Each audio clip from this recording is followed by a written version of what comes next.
semuanya meniru Janissary. Persis hierarki militernya persis Janissary Turki. Jadi pangkat tertinggi itu Ali Basyah, hanya ada 3 Ali Basyah di pasukan Diponegoro. Di bawahnya Ali Basyah atau Ali Pasha itu adalah Pasha atau Basah. Basah di bawah, iya di bawah Pasha atau Basah itu ada apa namanya Dullah, ada Angadullah gitu ya, Daulah dan lain sebagainya yang kemudian turun ke bawah. Nama kesatuan pasukannya ada yang Turkish, ada yang Bulkio gitu ya. Jadi kesatuan resminya ada yang dari Bulgaristan, kemudian ada Arkio yang kemudian komandan-komandannya orang Arab gitu ya. Kemudian ada Borjomuah gitu ya. Ada kemudian berbagai macam kesatuan yang semuanya sesuai hierarkis militer Turki. Jadi ini yang jadi penelitiannya Dr. Saleh Asad Jamhari. Diponegoro ini bukan gaya militer Eropa, bukan gaya militer Jawa, gaya militernya Turki. Jadi sangat-sangat Ottoman oriented. Ini lukisan penangkapan Pangeran Diponegoro dilukis oleh seorang pelukis Belanda namanya Nicolaas Pieneman. Nah, De Onderwerping van Diponegoro aan Letnan Jenderal de Kock. Dia beri judul Penyerahan Pangeran Diponegoro kepada Jenderal de Kock. Jadi lukisan ini dianggap sangat politis karena di sini tampak Diponegoro seperti orang linglung, dan frustasi. Ini pasukan beliau, kita bisa lihat seragamnya saat pakai sorban, pakai apa namanya? Iya, pakai rompi, kemudian pakai kain batiknya jadi selempang di bawah. Iya, ini sangat-sangat Turki. Ini juga. Ini pasukan beliau. Ini digambarkan seakan-akan ini 2 pengikut beliau sangat sangat terpukul dengan penyerahan ini. Nah, ini Jenderal de Kock dengan postur menang gitu ya, posenya pose menang. Nah, Raden Saleh ini salah seorang pelukis Indonesia, pelukis Nusantara yang kemudian melukisnya tahun 1857. Ini membuat interpretasi baru atas penangkapan Pangeran Diponegoro. Di sini Pangeran Diponegoro tampak marah karena ditipu. Di sini ada istrinya tampak menangis karena kemudian suaminya ditipu. Ini istrinya. Ini ada pengikut beliau yang kemudian bingung harus berbuat apa. Tapi kita lihat seragamnya sama, pakai sorban gitu, semuanya seperti ini. Jadi Pangeran Diponegoro di Magelang itu beliau nulis dalam babatnya, sebenarnya kalau aku mau aku bisa membunuh jenderal ini. Tapi itu akan menjadi aib seorang mukmin yang membunuh orang yang sedang dalam perundingan. Itu beliau tidak mau. Senjatanya. Ini jemparingan, panahan, busur dan beliau. Okay. Ini blunderbuss, senapan-senapan yang dipergunakan oleh Laskar Pangeran Diponegoro. Ada isu kapal-kapal berlabuh di pantai selatan Jawa mensuplai beliau dengan senjata. Dan ada isu keterlibatan Daulah Utsmaniyah di dalam perang Diponegoro sehingga disuplai dengan tentara dan pelatih perang itu. Secara umum pasukan Jawa itu yang paling ditakuti Belanda yang bersenjata tombak. Jadi kehebatan pasukan Jawa memakai tombak itu dicatat oleh de Kock sebagai yang paling ahli memainkan tombak dari semua orang di seluruh tanah Nusantara. Itu orang Jawa. Mereka kalau sudah pegang tombak, ngeri orang Jawa itu.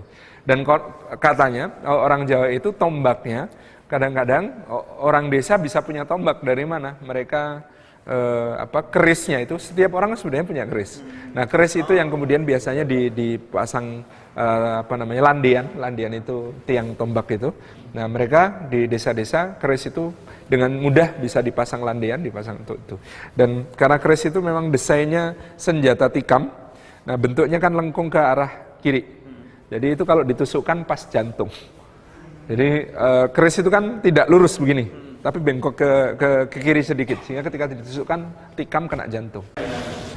Pangeran Diponegoro itu pernah bertugas sebagai Wali Sultan Hamengkubuwono V. Nah, ketika beliau menjadi Wali Sultan Hamengkubuwono V, beliau memiliki kereta yang waktu itu dianggap paling indah dan paling nyaman dari semua kereta pangeran yang ada di Yogyakarta. Beliau itu pangeran paling kaya dari semua pangeran yang ada di Yogyakarta ketika itu. Ya, karena di bawah dalam Tegarjo ini ada 3.000 kepala keluarga yang menggarap lahan-lahan di sekitarnya. Pelayannya beliau di dalam Tegarjo itu 700 orang. Pelayannya beliau itu 700 orang. Yang ngurusin kuda aja 70. Cuma ngurusin kuda beliau aja ada 70 orang. Jadi kita bisa membayangkan apa yang beliau tinggalkan untuk jihad fisabilillah itu Bukan sesuatu yang, oh dia pangeran miskin makanya terus mengobarkan perang. Enggak, beliau adalah pangeran paling kaya raya dan bahkan Hamengkubuwono IV itu, adiknya yang jadi sultan itu sangat iri pada kekayaan kakaknya. Jadi ada musuh internal yang sangat membenci Pangeran Diponegoro. Namanya Patih Danurjo IV. Padahal itu kawan santri, Ustaz. Kawan ketika di pesantren dengan Diponegoro. Nah, tahun 1814, Danurjo IV ini waktu itu menjabat sebagai Bupati Japan, Bupati Mojokerto. Yang jadi Japanan. Ya, Japan itu. Jadi beliau jadi bupati di sana, wilayahnya Kesultanan Yogyakarta itu, Ustaz, waktu itu. Kemudian oleh Diponegoro direkomendasikan kepada ayahnya untuk menjadi Perdana Menteri Yogyakarta, jadi patih.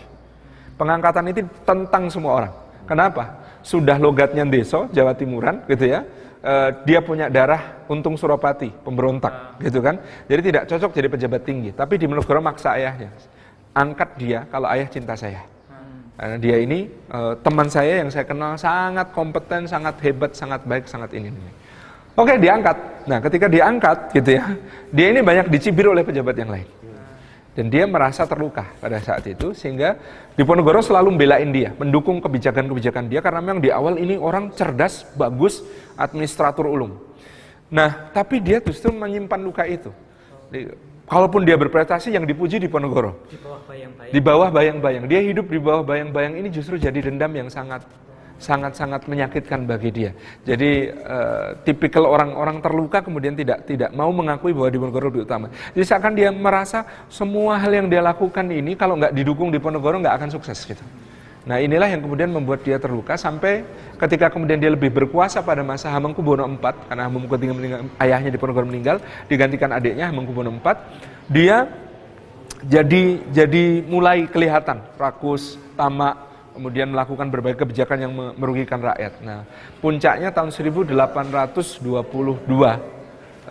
pada waktu masa awal pemerintahan Sultan Hamengkubuwono V yang masih kecil dan Diponegoro jadi wali sultan.